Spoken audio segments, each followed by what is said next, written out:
Let's take a more detailed look at promoting gender equality. So far, we've looked at the different steps and conventions and conferences and declarations that have happened about education for all. But it all begins with gender equality, when both boys and girls get the same opportunity to access education. Elimination of stereotypes and the most blatant sexism is insufficient. If you only look at the surface and you never dig deep enough to get to the root of the cause of the issue or problem, equality for boys and girls in education will never come about. All that needs to be monitored. Somebody has to be responsible and say, I will look into it and make sure that in my school, in my community, in my institution, in my society, boys and girls will get to a classroom and to a school. Characters embody representations of male and female. Characters come about in stories. You can never study anything without having names.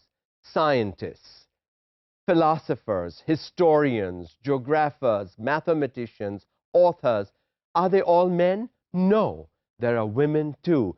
What do we do about making sure that the less known females get into our textbooks and into our classrooms, so that the girls feel some pride in what they want to do?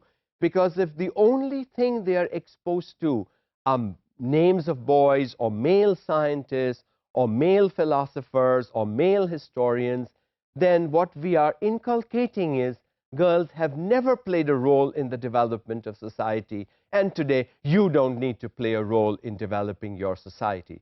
That is not right. Women in their own communities and countries have stood up, fought for their rights, and made sure their names get imprinted. They need to get imprinted in our textbooks too, to help our girls understand that they are not alone in this struggle. All characters form part of the gender system presented in a textbook, but the system is not the best way to present this throughout the textbook. All gendered representations of males and females must therefore be monitored. As I said earlier, the textbook is the primary tool where this begins. And in that textbook, if we can put the different gender roles, not only showing men as the healthy, stronger people and women as the more subtle and subdued individuals, not showing only women driving cars and not showing women only cleaning the house and cooking and ironing and those kinds of things, not showing women only as nurses. There are male nurses today, just like there are female doctors today. So elements of different careers have moved across genders. That needs to continue. Some years ago, you would never have thought of men cooking, but who are your chefs in the hotels and big restaurants? You would never have thought of male nurses, but you do have male nurses today. You would not have thought of female doctors, but you have female doctors today. You would not have thought of females flying planes, but they do fly planes today, even PIA planes. We do have female pilots today. That's the kind of thing that we want to bring in. So the pictorial representations, the gender representations within textbooks should bring in this.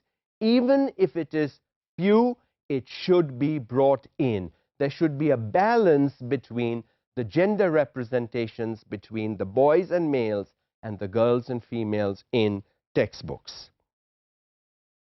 Both text and illustrations, while it may seem easier to monitor illustrations, you also need to look at the textbooks, the writing. If there are only boys' names being used or male names come about more than female names, if we use even the male pronouns, then there is no balance. The gender balance is lost. And that's what the teacher will teach, and that's what the students will learn. So you need to bring in a balance between the text and the illustrations, both as you look at developing textbooks for gender balanced teaching.